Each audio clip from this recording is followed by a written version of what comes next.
Bring a hearty appetite. We're exploring New York's biggest Chinatown in Flushing, Queens. I'll be joined by a native New Yorker and Chinese American to show you some mouth-watering places to eat, and we may even bump into a celebrity or two. How's it going, guys? Real life Peter Griffin here, and welcome to Flushing. Freaking sweet.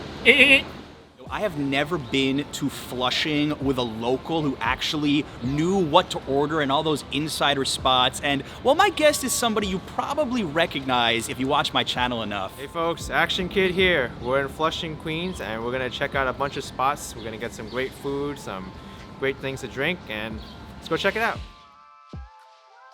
Our first stop is Taipei Hong. It's an excellent Taiwanese restaurant. And if many of you have watched my channel, you know I came back from a trip in Taiwan in January, and I was looking for a good Taiwanese spot, and this is it. This is honestly one of my favorite things about New York City is that you could just wander into what feels like a little hole in the wall here and have absolutely tremendous food waiting for you. You're getting a little sneak peek of what's coming here. I hope it looks better in person. I think it's going to look way better in person. I hope it looks better in person. 一个香肠和3个瓜包. Look at this steamed bun with pork belly inside, Taiwanese burger. So much love went into this. Ready? Right, I'm ready. Let's do this. Let's do this.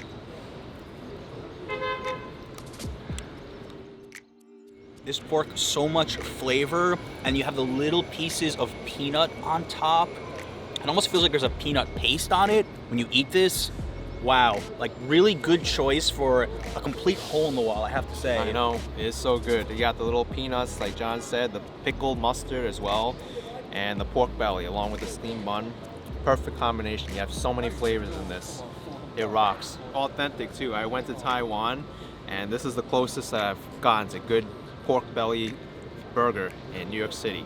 Too many tourists make the mistake, and granted, if it's your first time in New York, you might not have time to spend 40 minutes on the train coming to Flushing, but if it's your second trip to New York, if you've just moved to New York, or if you're here on a longer trip, you owe it to yourself to come to Flushing.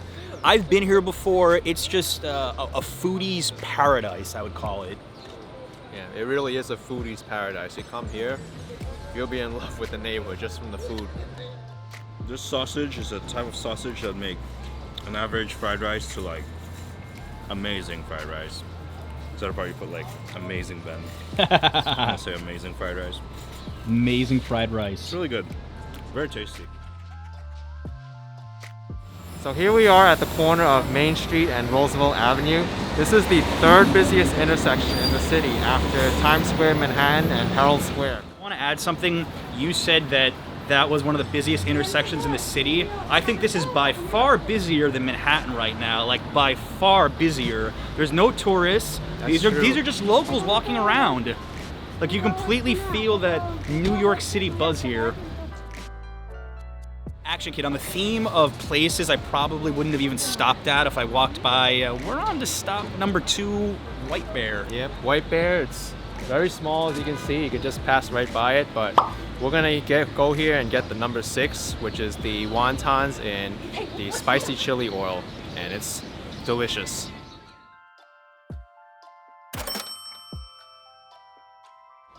Guys, you know what would be hilarious if that Mexican food truck across the street was the best in the city, but nobody knew it because it's in the middle of Chinatown here? That's what's great about New York. You can have all types of ethnic food, any neighborhood, doesn't matter. ActionKid, I have to say we picked the most colorful places to film. This is real New York right here. All right, so we've got the wonton here with spicy chili oil. Let's see if my palate can handle this. I think I'm gonna be okay. Look at all that chili oil just dripping off. I'm gonna go in for this. I've never tried wonton with spicy chili oil before.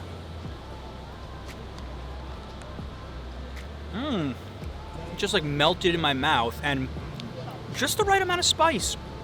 Not that hot. I'm waiting for it. I'm waiting for some crazy heat, flames to come out of my throat. No, I'm good. I can handle it. You can handle it. Oh, wow.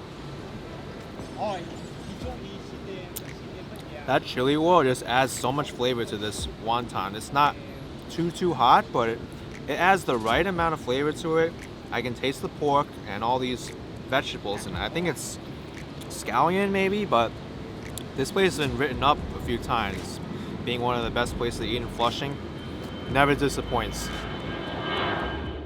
You know how I knew both of these places were going to be really good? Each of them took about 10 minutes to prepare it, even though there was no line. That is usually a really good signal, right? Yeah, pretty much. I mean, when there's no people around and you go there and you have to wait, you know they're busy preparing the food, and it's going to be fresh and delicious.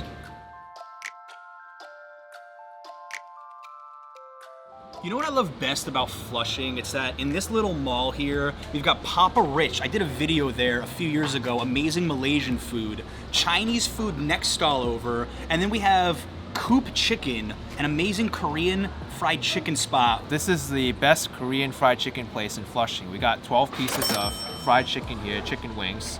Half of it is soy garlic and half of it is their spicy sauce. So, guys, I'm sorry, I can't concentrate on the food. The real life Peter Griffin's sitting right there. I was a big Family Guy fan, still am. This is the important thing, because I can't promise you that Peter's gonna be sitting there when you come here. All right, 1, 2, 3. Every place you've taken us to has gotten better, and better. This is unbelievable. So crispy and just the right amount of soy sauce flavor. Wow. I haven't tried the spicy yet. You said that's hot. this is hot. I'm gonna try it, but this is something else. This is good. If you like hot, spicy stuff, then this is probably for you. I'm not really a spice person, but it's still good regardless. The skin is just cooked perfectly. This chicken is so tender. It's good, but the spice, I can't handle it. I can handle it, but not comfortably. Like, I need some water. It's not the first bite of the spicy chicken wings that gets you. It's the second or third bite that kind of sneaks up on you. And then you realize, okay, there's a little fire in my mouth right now. Okay. No, John, did you mean third bite or third piece? Oh. So this is a medium for you, tops. Not even. Not even medium. Wow. This man's from the Philippines, folks. This man's from the Philippines. By the way, guys, I wanted to thank the members of my Patreon for sponsoring this video. None of these restaurants knew we were coming. We don't have any deals with them. We're paying for all these meals, so I really do appreciate your support in helping us pay for a lot of the content that you see on this channel. Thank you so much, guys. A picture? Yeah, sure. Actually, one of my favorite things about Queens Chinatown is just how much space you actually have here. Like in Manhattan's Chinatown, especially when it's a busy tourist season, sometimes you feel like you can't even breathe there. I know, even Canal Street, which is like their biggest street, it's like everything's squished in because there's so many people and vendors.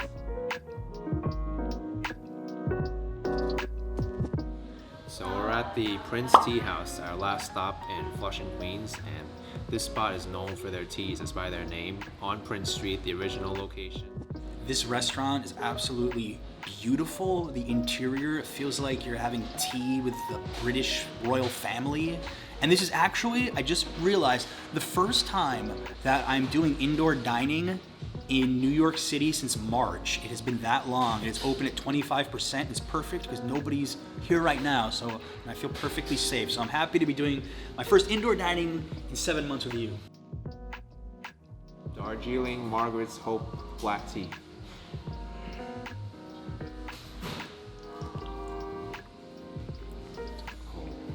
Refreshing. It is so refreshing, and it's great for such a heavy meal that we've eaten before. It really cleanses our palate. Dessert here is so good. It's interesting because we're only going to 4 places today in Flushing. I feel like you could spend an entire year wandering here and not even hit every single restaurant. It's just a truly overwhelming neighborhood in the best possible way. It really is, and I've lived in Queens my whole life. I still haven't experienced all these restaurants in Flushing. Only just recommendations, and then I'll go pop in, but there's so much more to explore here. Every single place we've been to today, I would return to. Normally I wouldn't say that in a video. There's always maybe one that I don't like that much, but every single spot I have thoroughly enjoyed. Which all the credit goes to you for this, of course. Oh, thanks. Let's try this tiramisu now. Flushing is the foodies heaven It really is. of East Asian food, I'd have to say. Oh. And I just ruined it. Okay. Oh wow. It has that really, really strong, like, chocolatey flavor on the top. Food coma coming up, guys. I'm stuffed now, but hope you enjoyed the video. I'm ActionKid on YouTube. Check me out. See you later.